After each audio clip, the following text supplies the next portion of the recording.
मैं कौन सा प्लीज नमस्ते sir, take care. Thank you sir. तो विकास शर्मा जी नाम है, यस अभी सेक्रेटरीट में काम कर रहे हैं यस सर। सचिवालय। कब से कर रहे हैं? सर 1 अप्रैल 2020 से। अच्छा, इसके पहले भी कोई सर्विस की है? ये पहली सर्विस है? पहली सर्विस है सर अभी। कोई इंटरव्यू फेस किया कभी नहीं सर, पहले किसी भी interview। संस्था में या कहीं पे? नहीं सर। नहीं, पहला इंटरव्यू। यस मॉक इंटरव्यूज कहीं फेस किए? हाँ सर, मॉक इंटरव्यूज कितने कर लिए? 4 या 5 किए हैं सर। 4 या 5 कर लिए। तो आप न्यूज़पेपर कौन से पढ़ते हैं? सर मैनली तो राजस्थान पत्रिका, एक ही? बाकी सर भास्कर और जागरण की जो मैन न्यूज़ होती है वो देखता हूँ, बाकी कंप्लीटली राजस्थान पत्रिका पे फोकस रहता है। एक न्यूज़पेपर में आप क्या पढ़ते हैं? किस उद्देश्य से पढ़ा जाता है? सर उद्देश्य एक तो समसामयिक जो घटनाएं हैं वो जानने को मिलती है, उसके अतिरिक्त कई बार संपादकीय में हमें कुछ जो संपादक के विचार हैं वो जानने को मिलते हैं। आज का पेपर में आपने क्या चीज़, जो मुख्य 3 बातें आपको ध्यान में है या जो इसके बारे में आप प्रकाश डाल सकते हैं? सर पहले पहले तो राज्य स्तर की, ठीक है फिर राष्ट्र स्तर की और फिर इंटरनेशनल। एक एक घटना बताइए। सर राज्य स्तर की जो न्यूज़ है वो है कि कल राजस्थान विधानसभा से 2 जो विधायक थे उनको निलंबित किया गया था। मदन दिलावर जी बीजेपी से और कांग्रेस राजेंद्र गुड़ा जी। और दूसरे राष्ट्रीय स्तर से जो न्यूज़ है वो है कि विपक्ष जो है वो मणिपुर मुद्दे पर पीएम मोदी का वक्तव्य चाहता है, तो उस मुद्दे पर कल राज्यसभा में और लोकसभा में जो बैठक थी वो स्थगित कर दी गई काफ़ी विरोध के बाद में। आपका क्या विचार है? प्रधानमंत्री का उनका स्टेटमेंट होना चाहिए या नहीं होना चाहिए? सर वैसे तो मणिपुर जो मुद्दा है उसमें गृह मंत्री जी अगर वक्तव्य दे रहे हैं क्योंकि गृह मंत्रालय उनके पास में है तो भी सर ये ठीक है, पर अगर पीएम सर खुद वक्तव्य देते हैं तो कहीं ना कहीं देश में एक विश्वास पैदा होता है उसके प्रति। ये कौन सी वो जो रूल के अंतर्गत ये सारी डिबेट का इश्यू हो रहा है? सर ये दो विपक्ष कौन से रूल में डिबेट चाहता है और सरकार कौन से रूल के अंदर डिबेट करना चाहती है, और इसका फर्क क्या है दोनों? ये 2 रूल है, रूल 267 और रूल 176। विपक्ष जो है वो चाहते हैं कि 267 के तहत बहस हो। उसमें क्या होता है? सर ज्यादा तो मुझे नहीं पता, पर जो ड्यूरेशन होती है बहस जानने की, की कोशिश करिए। ठीक है सर। और 176 में ड्यूरेशन कम होती है सर बहस की। हाँ, इसमें कुछ लिमिटेड आवर्स ही हैं, उसमें फुल डे डिबेट है। सारा काम स्थगित करके तो ये मणिपुर की घटना फुल डे डिबेट डिजर्व करती है या नहीं करती है आपके हिसाब से? सर बिल्कुल करती है। बिल्कुल करती है। क्यों करती है? इसके वन कोई 3 या 4 कारण बताइए, सोच करके बताइए। 1 2 3 इन 4 कारण से Manipur needs full debate, full day debate. Sir पहला तो जो मणिपुर राज्य है उसमें ये जो मणिपुर में जो हिंसा चल रही है वो 2 समुदायों के बीच है, तो कहीं ना कहीं भारत जो एक विविधतापूर्ण राष्ट्र है उस पर ये एक संकट पैदा करता है। दूसरा जो हमारा नॉर्थ ईस्ट पार्ट है वो सर कहीं ना कहीं चीन के टच में है, तो इससे हमारे जो सुरक्षा मुद्दे हैं वो भी सर प्रभावित हो सकते हैं। तीसरा अभी जो पीछे 2 महिलाओं की घटना हुई थी वो जो महिलाओं का मुद्दा है वो भी सर उसमें उभर के आया है, तो मुझे ये कारण लगते हैं कि इस पर फुल डे डिबेट होनी चाहिए सर। ठीक है, इसमें ये बताइए कि मणिपुर का मुद्दा शुरू कैसे हुआ है? सर ये मुद्दा मणिपुर हाईकोर्ट के एक फैसले के बाद शुरू हुआ था, जिसमें उन्होंने स्टेट गवर्नमेंट को ये डिसीजन आदेश दिया था कि वो जो मैतेई समुदाय है वहाँ का उसे एसटी का दर्जा देने पर विचार करे।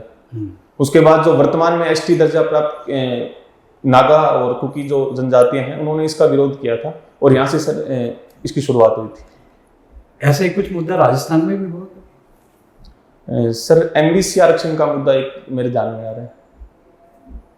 गुजर मीना एजुटेशन क्या था? माफी चाहूंगा सर। अच्छा, राजस्थान के गुजर मीना एजुटेशन तो बहुत बड़ा एजुटेशन हुआ था, उसमें भी 40 50 60 लोग मारे गए थे। कर्नल भैंसला का नाम सुना? गुजर आरक्षण का सर है ना, जो आरक्षण ये किरोड़ीलाल जी भैंसला जी सर, वो नहीं चाहते थे कि दिया जाए, ये चाहते थे कि दिया जाए। ऑलमोस्ट काफ़ी समानता है दोनों। एक ट्राइबल थे already, Meenas are tribals, Gujjars are not tribals. Meena चाहते नहीं थे कि उनको मिला जाए, फिर इसलिए वो थोड़ा डिटेल में जा सकते। ओके सर, क्वेश्चन हो सकता है। सेक्रेटेरिएट के एम्प्लॉयज भी स्ट्राइक पे थे? सर 1 दिन के लिए स्ट्राइक पे गए थे। क्या इश्यूज हैं? सर उस समय इशू थे, हमारा जो कैडर है वो 2013 के बाद बढ़ा नहीं है, तो कैडर रिव्यू के लिए हमारी जो डिमांड थी उसके लिए सर स्ट्राइक पे गए थे। कैडर रिव्यू क्यों होना चाहिए? सर समय के साथ साथ कार्य जो है वो बढ़ रहा है, पर उस अनुपात में सर पद नहीं बढ़े, इस कारण तो सचिवालय। इसमें यदि मैं ये कहूँ कि आजकल की टेक्नोलॉजी को यूज़ करने के कारण से मनुष्यों की जो स्टाफ की ज़रूरत कम होती है। टेक्नोलॉजी जैसे पहले के ज़माने में टाइप करते थे, उसकी कॉपी निकालते थे, फिर उसको दूसरे ठीक करते थे, फिर ड्राफ्ट आता था। आजकल ऑटोमेटिक करेक्शन हो जाता है, एक साथ कई कॉपी निकल जाती है। तो टेक्नोलॉजी मदद करती है या नहीं करती है? सर बिल्कुल करता है। कार्य को करने और 1 जनवरी 2023 से हमारे ई फाइलिंग सिस्टम भी स्टार्ट हो गया, हम्म। तो पूरा जो कार्य है वो ई फाइलिंग के माध्यम से हो रहा तो है। फिर पर सर उसे भी कंडक्ट करने के लिए ह्यूमन फाइल रिसोर्स। रखने की जरूरत नहीं, फाइल उसके अंदर रहती है।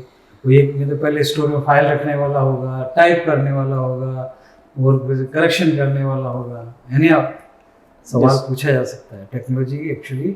और चैट जीपीटी का नाम सुना आपने? Yes sir. चैट जीपीटी किस किस तरह के प्रोफेशंस को अफेक्ट करेगी? सर मेनली माना जा रहा है कि जो कंटेंट राइटिंग है उसके उसको इश्यू कर सकती है। उसके अलावा लेखक या अकाउंटेंट के जो काम हैं जो एक फिक्स पैटर्न पे होते हैं उनको ये प्रभावित कर सकती है सर। तो सेक्रेटरीट में कौन सा कार्य प्रभावित होगा ऐसा चैट जीपीटी से? सर चैट जीपीटी से जो नोटशीट पुटिंग हम करते हैं वो सर कार्य प्रभावित हो सकता है। वो 1 सेकंड के अंदर तैयार हो जाएगी। Yes sir. सपोज आपको कहा जाए राजस्थान की इस एरिया की क्या समस्या है, इमीडिएटली विद इन आधा मिनट भी नहीं लगता। Yes sir. तो टेक्नोलॉजी का जो है, राजस्थान की फ्लैगशिप स्कीम्स के बारे में मालूम है? जो सरकार ने कई स्कीम्स एक्ट अभी पास हो रहे हैं, यस कोई 2-4 एक्ट के नाम बता सकते हैं जो पास किए हैं गवर्नमेंट ने अभी? सर इस विधानसभा के सत्र में अभी 7 या 8 जो एक्ट हैं वो विधानसभा 4 ही से। बता दीजिए जिससे आप प्रभावित हैं। पहले सोच के बताइए कि ये आपके हिसाब से अच्छे हैं, तो फिर कारण रीजन बताना पड़ेगा क्यों अच्छे। सर पहला न्यूनतम आय की गारंटी का जो एक्ट है। दूसरा सर कल ही एक एक्ट पास हुआ है गीग वर्कर्स के लिए। गीग वर्कर्स जो होते हैं, ये क्या होते हैं? सर गीग वर्कर्स हम कह सकते हैं ठेका श्रम। गिग वर्क, क्योंकि जी डबल ई नहीं है, सर गीग वर्क जी आई गिग वर्कर। हाँ, गिग मत बोलना ना, गिग वर्कर। उनके कल्याण के लिए सर गिग वर्कर्स कौन होते हैं? सर ये एक प्रकार के ठेका कर्मचारी है जो प्लेटफॉर्म आधारित कार्य करते हैं। किसी सोशल मीडिया या उनका जो पर्सनल प्लेटफॉर्म है उसके आधार पे वो कार्य करते हैं। Social media? सॉरी सर, उनका जो खुद का प्लेटफॉर्म है, जैसे सर जोमेटो है, अमेजोन है, फ्लिपकार्ट है। थोड़ा आप कंफ्यूज हो रहे हैं। सोशल मीडिया, सॉरी सर, उनका खुद का जो प्लेटफॉर्म है जोमेटो, स्मॉल वर्कर्स और अनऑर्गेनाइज्ड, सब not a standard work, non standard work. Yes standard work तो ऑफिस जाते हैं वापस आते हैं, इस तरह। अच्छा, ये यूसीसी क्या है? Sir UCC uniform civil code समान नागरिक संहिता जो भारत के समस्त नागरिकों के लिए जो नागरिक मामले हैं जैसे शादी का है, उत्तराधिकार का है, गोद लेने का है, इन सभी मामलों में एक समानता स्थापित करने के लिए कानून है सर। क्यों कुछ पॉलिटिकल पार्टीज हो, कुछ व्यक्ति हो, तो इनको विरोध क्यों कर रहे हैं? सर उनकी कुछ अपनी चिंताएं हैं। जैसे भारत जो है धार्मिक विविधता का एक राष्ट्र है, तो उनका कहना है कि कहीं ना कहीं इससे जो धार्मिक विविधता है वो प्रभावित होगी। दूसरा जो आदिवासी हैं उनकी अपनी संस्कृति है, तो वो सर इससे प्रभावित होगी। और तीसरा वो जो पार्टियां हैं वो चाहती हैं कि इस मुद्दे को पूर्ण विचार विमर्श के बाद लाया जाए। संस्कृति का मतलब क्या होता है? सर संस्कृति आर्ट ऑफ लिविंग हम कह सकते हैं, रहने की जो एक कला है हमारा, जिसमें हमारा पहनावा है, हमारा बोलचाल है, हमारा खान पान है, ये सब शामिल होता है सर। छोटे छोटे चीजें सारे संस्कृति के अंदर आता है? Yes sir. जैसा आप ऐसा खा रहे हो खाना, तो ये कल्चर हो जाएगा? Yes sir. ऐसा कोई इसका समय का सीम कुछ नहीं है? Sorry sir. संस्कृतिकरण? सर संस्कृतिकरण एक टर्म है कि जब जाति व्यवस्था में जो निम्न स्तर पर जो जातियां हैं वो उच्च स्तर पर जो जातियां हैं उनको फॉलो करती हैं, उनकी परंपराओं को, उनके रहन सहन के तरीकों को फॉलो करती है, तो सर उसे संस्कृतिकरण कहा जाता है। क्यों फॉलो करते? सर उन्हें लगता है कि जो जातियां उच्च स्तर पर है वो अपने इस जो तौर तरीके इसके कारण उच्च स्तर पे है, तो कहीं ना कहीं एक मानक उनके सामने जो स्थापित होता है वो उसके कारण से फॉलो करते हैं सर। ये नियंत्रक एवं महालेखा परीक्षक कौन है? सर सीएजी आर्टिकल 148 के तहत भारत सरकार की जो संचित निधि है उससे होने वाले संपूर्ण खर्च की जांच के लिए एक संस्था स्थापित की गई है सर। बस इतनी ही? सर अभी इतना ही मुझे याद है। राज्य से इनका क्या संबंध है? सर समस्त राज्यों में भी एजी ऑफिस होते हैं जिनमें राज्य सरकार के जितने भी जो खर्च हैं उनकी जांच होती है सर। ये एजी ऑफिस ही करते हैं एजी ऑफिस करते हैं सर। जांच? जी सर। एजी का फुल फॉर्म? सॉरी सर अभी मैं याद नहीं कर। आपने ही बताया एजी ऑफिस राजस्थान में है। AG office yes sir. कहाँ है? सर स्टैचू सर्किल के पास में। अच्छा, उसका फुल फॉर्म पता नहीं है? सर हिंदी में महालेखाकार है, इंग्लिश में सर अभी मैं रिकॉल नहीं कर। तो ये और सीएजी दोनों एक ही है? जी सर। सेंटर में है इसीलिए सी हटा दिया, स्टेट में है इसीलिए एजी रखा? शायद सर मैं श्योर नहीं हूँ इस बारे में। तो अकाउंटेंट जनरल कौन होता है? सर एजी को ही कहते हैं अकाउंटेंट। तो फिर आपने कहा क्या ये सीएजी है? Sorry sir. तो क्या करता है अकाउंटेंट जनरल? सर संचित निधि से जो खर्च होता है उनकी जांच करना सर इसका काम। तो लेखाओं को कौन लगता है राज्य में? सॉरी सर मुझे जानना। आप सेक्रेटेरिएट का हो? Yes sir. तो आपकी जो डिपार्टमेंट का लेखा कौन लिखता है? Who will do the accounting? Sir अभी जो लेखा है वो तो हमारे डिपार्टमेंट में अलग पोस्ट है उसके लिए अकाउंटेंट की, वो लिखते हैं। और उनकी जो जांच होती है वो एक सीए स्तर पे और दूसरी जो स्थानीय निधि एवं कलेक्शन विभाग उसके द्वारा की जाती है सर। कौन सी डिपार्टमेंट से है आप? मैं सर सीएम रिलीफ फंड से। सीएम रिलीफ फंड से? कितना डिवीजन से? सर एकमात्र डिपार्टमेंट है CM relief fund, single department. Single department है।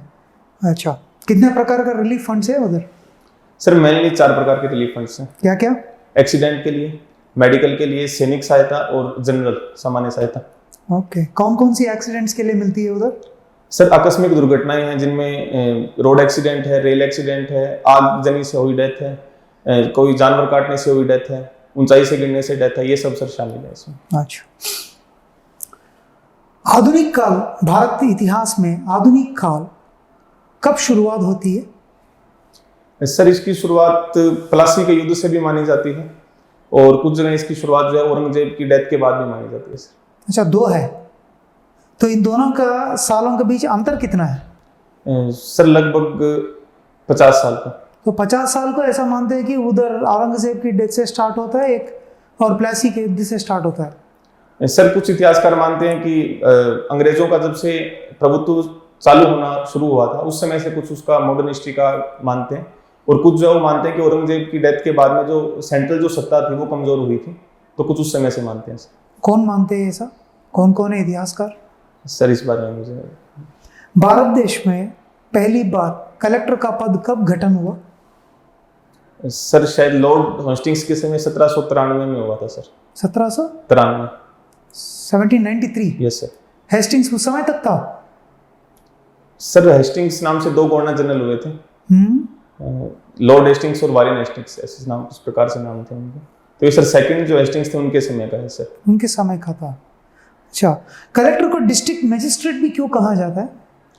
क्योंकि सर इन्हें सीआरपीसी के तहत कुछ शक्तियां दी जाती हैं, तो जब वो उन शक्तियों का पालन, उन शक्तियों को जब वो काम में लेते हैं तब उन्हें मजिस्ट्रेट कहा जाता है सर। किसने इसका विभाजन किया कि मैजिस्ट्रियल पावर्स को हटाया? कौन सी गवर्नर जनरल? सॉरी सर इस बारे में। अच्छा, रेवेन्यू बोर्ड है राजस्थान में? Yes sir. कहाँ है? अजमेर में है सर। तो कौन है इनका अध्यक्ष? सॉरी सर अभी मुझे नहीं, नाम नहीं पूछ रहा हूँ, कौन हो सकता है इनका अध्यक्ष? सर शायद retired IAS. Retired IAS, service में नहीं है? सर मुझे जो याद आ रहे हैं एनसी गोयल सर थे जिस समय, तो वो शायद सर रिटायर्ड थे, तो मुझे याद आ रहे हैं। अच्छा। बाकी श्योर नहीं हो सर, माफी चाहूंगा। अजमेर में और किस किस संस्था के हेडक्वार्टर्स हैं? सर आरपीएससी है और एक सर तबीजी अनुसंधान केंद्र है, बीज और मसाला अनुसंधान केंद्र। अभी सर यही रिकॉर्ड है। आपने एक सर माध्यमिक शिक्षा बोर्ड। माध्यमिक शिक्षा बोर्ड, माध्यमिक शिक्षा बोर्ड या राजस्थान माध्यमिक शिक्षा बोर्ड? राजस्थान माध्यमिक शिक्षा बोर्ड। क्या फर्क है राजस्थान माध्यमिक शिक्षा बोर्ड और केंद्रीय माध्यमिक शिक्षा बोर्ड में? सॉरी सर फर्क का। आप चूरू से आते हैं, ये चूरू शेखावाटी का पार्ट है। अगर अपन शेखावाटी की बात करें तो वहाँ पे हर गांव में हवेली दिखाई देने को मिलती है। मेरा क्वेश्चन ये है कि ऐसा क्या कारण है कि शेखावटी के हर गांव में इतनी प्राचीन हवेलियां हैं? सर प्राचीन समय में चूंकि चुरू जो है उसमें संसाधन कम थे, तो यहाँ के जो लोग थे उन्होंने कलकत्ता में, अहमदाबाद में, इन जगहों पे अपने उद्योग स्थापित किए। और उसके बाद उद्योग स्थापित करने के बाद जैसे जैसे उनका धन वैभव बढ़ा, तो उसे प्रदर्शित करने के लिए उन्होंने हवेलियाँ स्थापित की। और साथ ही वो वहाँ की जो वास्तुकला थी उससे भी प्रभावित हुए थे सर। ओके, तो वहाँ की जो वास्तुकला है उसके एग्जाम्पल हैं जो शेखावटी की हवेलियाँ उनमें अब भी देखने को मिलता है। यस ऐसा कहा जाता है कि जो शेखावटी की हवेलियाँ हैं उनमें जो ग्राउंड फ्लोर है उसमें मुगल स्थापत्य कला देखने को मिलती है, और जो प्रथम माला है उसमें ब्रिटिश स्थापत्य कला है वो देखने को मिलती है। उन दोनों में क्या डिफरेंस है? आप तो चूरू के हैं, शेखावटी के हैं। सॉरी सर, इसकी मुझे जानकारी। चलिए कोई बात नहीं।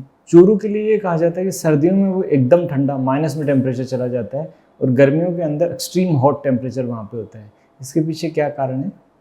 सर इसके पीछे कुछ ज्योग्राफिक कारण है। जैसे अधिक गर्मी के लिए सर चूरू की जो मिट्टी है उसके कण काफ़ी बारीक हैं, इस कारण ये जल्दी ही जो ताप है उसको ग्रहण करती है और जल्दी। तो जो चूरू में वो जैसलमेर में, बीकानेर में भी वही है। यस सर, पर सर इसके साथ में कुछ रीज़न ये भी है कि जैसलमेर जो है उसकी पाकिस्तान में जो सिंधु अपवाद अंतर है तो उससे कुछ नज़दीक है वो, और साथ ही अरब सागर के भी नज़दीक है। इस कारण वहाँ महासागर का समताप प्रभाव रहता है जो चूरू में नहीं होता सर। इसके अलावा चूरू में जो फॉरेस्ट रीजन है वो भी काफ़ी कम है सर।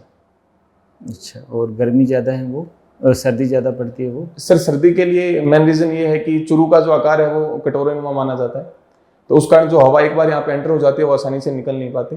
और चूरू जो उत्तर से जो शीतलहर आती है पूरे राजस्थान में सबसे पहले उसके कॉन्टैक्ट में चूरू ही आता है। और चूंकि यहाँ नदी नहीं है इस कारण यहाँ पे जो जल है वो प्राकृतिक जल है वो उपलब्ध नहीं है सर, इस कारण यहाँ सर्दी अधिक होती है। ठीक है, आप सेक्रेटरीट में पोस्टेड हैं? Yes sir.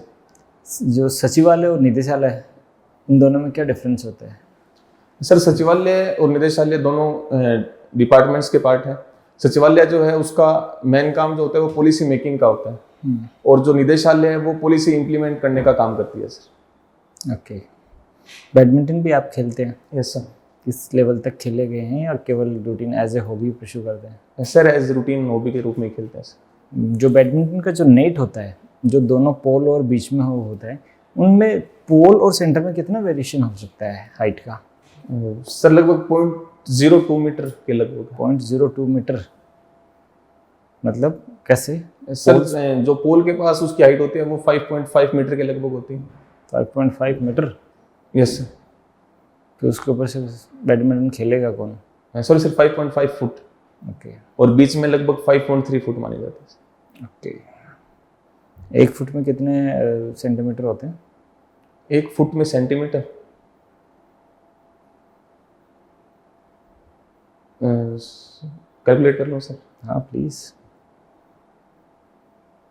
लगभग सर 33। ओके। चूरू की तरफ अगर अपन देखें तो वहाँ पे ना जो गाँव के नाम है ना उनमें सबके लास्ट में ना सफिक्स सर लगा रहता है, जैसे रतन सर, नापा सर। यस। इसके पीछे क्या रीज़न है कुछ? सर मरुस्थल में मानसून पीरियड में जो अस्थायी तालाब बन जाते हैं उन्हें सर के नाम से जाना जाता है, और उस सर के आसपास जिन्होंने उस गांव को बसाया तो उसके नाम पे उनका नाम पड़ जाता है। जैसे हमारे खुद का गांव जेतासर है तो ठाकुर जय सिंह द्वारा बसाया गया था तो जेतासर नाम सर पड़ गया उसका। ओके। दूसरा बैडमिंटन पे दोबारा बात करते हैं। बैडमिंटन के कोई मेरे को 3 इंटरनेशनल टूर्नामेंट्स बता दीजिए। Sir all England badminton open championship, okay. उसके अलावा BWF वर्ल्ड टूर जो है वो चलता है, और उसके अलावा उबर कप है सर। उबर कप को उबर कप क्यों बोला जाता है? सर उबर के नाम से खिलाड़ी थे इंग्लैंड की, उनके नाम पे सर प्रॉपर मैं भी रिकॉल नहीं कर पाता। ओके, आपने ऑल इंग्लैंड बैडमिंटन चैंपियनशिप का नाम लिया। कौन कौन से भारतीय प्लेयर हैं जो इसके विजेता रह चुके हैं? सॉरी सर, अभी मैं रिकॉल नहीं कर पाता। ओके। और चलिए मेरे से अंतिम क्वेश्चन है मेरा आपसे, अभी कौन सा बैडमिंटन टूर्नामेंट चल रहा है? सर अभी कल ही कोरिया ओपन जो है वो समाप्त हुआ है सर। उसमें भारत में कौन सा प्लेयर है जो फाइनल या सेमीफाइनल में पहुंचा है? सर मेंस डबल में एक पेयर थी सात्विक साईराज रेड्डी और चिराग शेट्टी की, उन्होंने सर वो जीता है। Thank you. ठीक है, थैंक यू सर।